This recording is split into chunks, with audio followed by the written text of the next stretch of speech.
Shalom à tous et à toutes. La question du jour, un sourd ou un muet peuvent-ils compter dans le minyan? La Gemara est dans Chagiga, page 12a. La Gemara dit que si quelqu'un, il entend bien qu'il ne peut pas parler, ou s'il parle bien qu'il ne peut pas entendre, il est considéré comme quelqu'un d'intelligent, entre guillemets, et donc il compte dans le minyan. Et c'est ainsi que va trancher le Shulchan Aruch.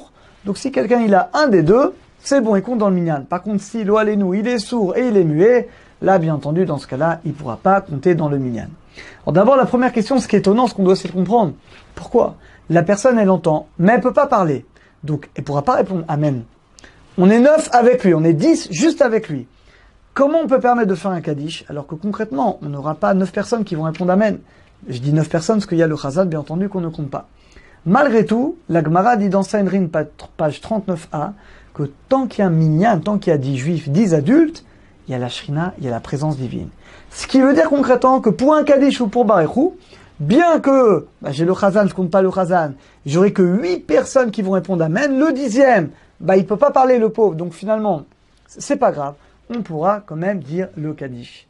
De cette halakha, on va déduire quelque chose de très important pour nous. Dit le Ben Ishraï, de la paracha Vaïchi dans l'halakha et, vous savez, ça arrive très souvent, notamment pour, je parle d'Arvit, vous allez comprendre pourquoi je prends l'exemple de Arvit. On fait Arvit, on est juste 10, on est 11. Et j'ai 2 personnes qui traînent dans la Hamida. Dit le Ben Ishraï, je peux démarrer tout de suite. J'ai pas besoin d'avoir 9 personnes qui répondent au Kaddish. Pourquoi? J'ai le minyan. Seulement j'ai 1 ou 2 personnes qui sont encore dans la Hamida.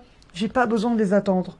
Étant donné qu'ils comptent quand même dans le minyan, ils pourront pas répondre Kaddish qui sont en train de terminer la Hamida. Pour Kaddish et Barechou, c'est bon. Du moment que j'ai le minimum 6 personnes, la majorité du minyan qui répond Amen, j'ai le Chazan et j'ai au moins 6 personnes qui répondent Amen, c'est bon. Comme ça va trancher le Ben Ishraï, comme ça également dans le Shulchan Aruch, dans le Seivav, dans le paragraphe 6, on voit clairement que j'ai besoin d'un minyan. Mais même si j'ai que la majorité du minyan qui répond Amen, ça suffit. Là, je parle, attention, du Kaddish et de Barechou. Alors j'entends votre question, pour la Chazara c'est pareil? Non, pour la Chazara c'est pas pareil. Pourquoi? Parce que Shulchan Aruch ramène, c'est dans le Siman, dans le chapitre 125, Shulchan Aruch ramène que, attention, au nom du Rosh, pour la Chazara, si j'ai pas 9 personnes qui répondent Amen, il y a le Chazan, on est pile 10, il y a le Chazan, et il y a 9 personnes qui doivent répondre Amen. Karov adabar chez Kol Birkota Viu Levatala. Dit le Shulchan Aruch, si j'ai pas 9 personnes qui répondent Amen, Karov, c'est proche. La chose est proche que c'est comme si toutes les brachot étaient des brachot récitées finalement en vain. Donc on voit que dans la Chazara, il y a une gravité particulière. Pourquoi? Parce que la Chazara, j'ai un problème de bracha, levatala, de bénédiction en vain. Alors que dans le Kaddish, dans Barechou, je n'ai pas de problème de bénédiction en vain. Alors évidemment, il faut un minyan aussi bien pour le Kaddish Barechou que pour la Chazara. Mais la différence, elle est très grande. Pour la Chazara, c'est indispensable qu'il y ait 9 personnes qui répondent Baruch Baruch Shemo et surtout qui répondent Amen. C'est indispensable. Alors que pour le Kaddish, c'est pas écrit que je suis obligé d'avoir 9 personnes qui répondent Amen. Il faut un minyan. Mais si j'ai 1 ou 2 personnes qui sont encore dans la Mida, c'est bon. Et va trancher Shulchan Aruch par exemple, c'est le mari. Si quelqu'un il dort, peut arriver, on est minyan, on est 9. Et le 10e, il dort. On veut faire un Kaddish, on a fini un cours par exemple, le 10e, il dort. Alors, c'est sûr qu'a priori, comme dit le Taz, évidemment qu'à priori, on va le réveiller. Mais imaginez, on essaie de le réveiller, elle veut pas se réveiller. Le Shulchan Aruch va trancher clairement qu'on peut quand même dire Kaddish. Vous allez me dire, mais comment on peut dire Kaddish? Il est en train de dormir, donc j'ai que 9 personnes. Le fait qu'il y ait 10 adultes, 10 hommes au même endroit, la présence divine est là.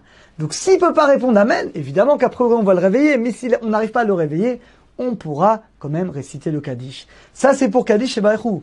Mais encore une fois, dans la Chazara, il faut par contre 9 personnes. Donc, conclusion. Un lo alenu, quelqu'un qui parle mais qui n'entend pas, ou qui entend qui ne parle pas, on a dit que d'après la halakha, on le comptera quand même dans le minyan et ainsi va trancher clairement le Shulchan Aruch. Le chidouche qu'on a pris pour nous aujourd'hui, c'est que pour Kaddish et Barechou, il faut un minyan. Mais j'ai pas besoin de 9 personnes qui répondent Amen. Ça suffit qu'il y ait 6 personnes qui répondent Amen. Il y a le Chazan, il y a 6 personnes qui répondent Amen. Les autres, ils sont dans la Mida, c'est bon. On peut dire Kaddish et Barechou. Par contre, pour la Chazara, où c'est plus grave, parce que là j'ai un problème de bracha levatala, de bénédiction en vain, dans ce cas-là, il faut impérativement qu'il y ait le Chazan et qu'il y ait 9 personnes qui puissent répondre Amen. À très bientôt, à tous et à toutes.